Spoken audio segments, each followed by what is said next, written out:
One welcome back to my channel to another new blog. আজকের ব্লগটাও তোমরা নিশ্চয়ই thumbnail দেখে বুঝেই গেছো যে ভিডিওটা কী নিয়ে হতে চলেছে। কিছু মানুষের জন্য আমার মনে হয় ভিডিও করাটাই বন্ধ হয়ে যাবে। মানুষ আমাকে এত খারাপ খারাপ কমেন্ট করছে, মানে বাইরে বেরোলে ফোনেতে বন্ধু বান্ধব এরাও পর্যন্ত আমাকে ছাড়ছে না, সবাই কথা শোনাচ্ছে। বাট আমি ভাবতেই পারিনি যে আমাকে শুধুমাত্র ভিডিও করা নিয়ে এতগুলো কথা আমাকে শুনতে হবে। এবার তোমরা বলবে কেন, কে কি বলছে, সেই কথাগুলো অন্তত আমাদের কাছে শেয়ার করো। অবশ্যই তোমাদের কাছে ওটা শেয়ার করব, তাই স্কিপ না করে গোটা ভিডিওটা সবাই দেখতে থাকো। অনেকভাবে আমাকে কথা শুনতে হয়েছে।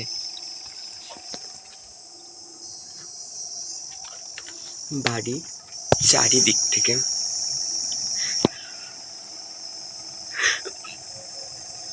রাস্তায় বেরোলে অনেকে নানা রকম নামে আমাকে ডাকে, নানা রকম ভাবে আমাকে, মানে কি বলবো, বাইরে বেরোনো যাচ্ছে না। তোমরা কি বলতে চাও অবশ্যই কমেন্ট সেকশনে বলে দিও।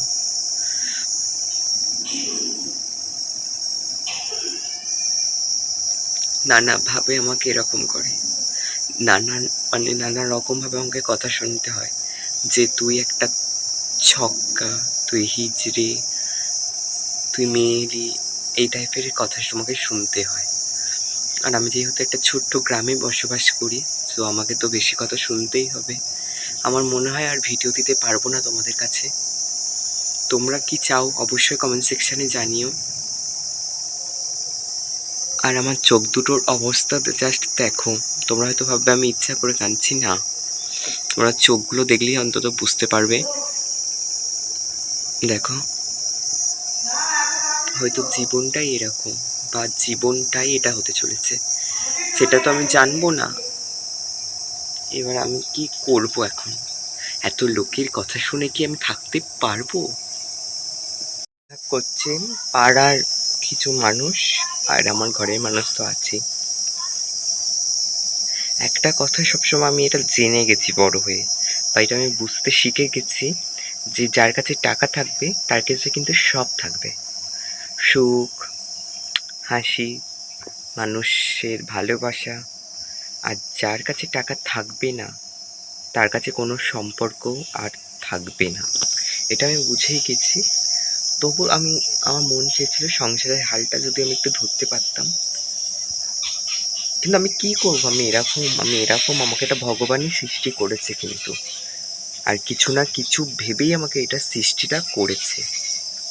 আমার মতো আমি শুধু একা নই, আমার মতো হাজার জন আছে। তোমরাই কমেন্টে বলে যেও যে আমি কি করব, সমাজে কি, মানে সমাজের কথা শুনবো, না নিজের মনের কথা ভেবে আমি ভিডিও করব, না সমাজের কথা ভেবে আমি ভিডিও করব না। একান্তই সেটা তোমাদের কথা আমি শুনতে চাই। তোমরা কমেন্টে কে কি বলবে। আর প্রত্যেকদিন আমার এই চোখের জল ফেলতে আর ভালো লাগছে না,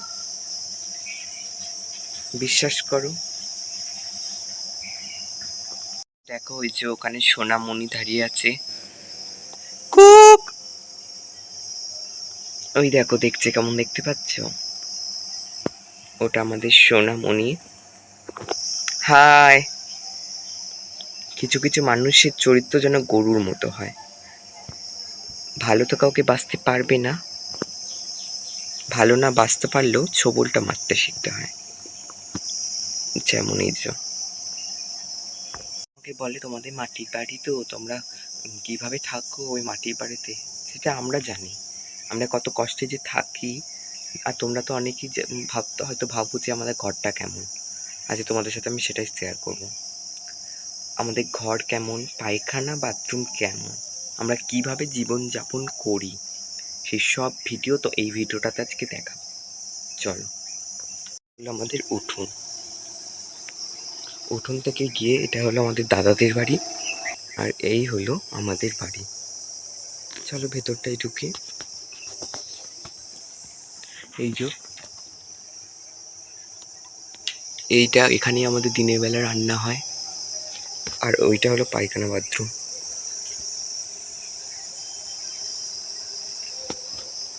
দেখো আমাদের ঘরটার কি অবস্থা। পাশে একটা গাছ আছে। আর এটা দাদাদের বাড়ি, ওটা কাকাদের বাড়ি।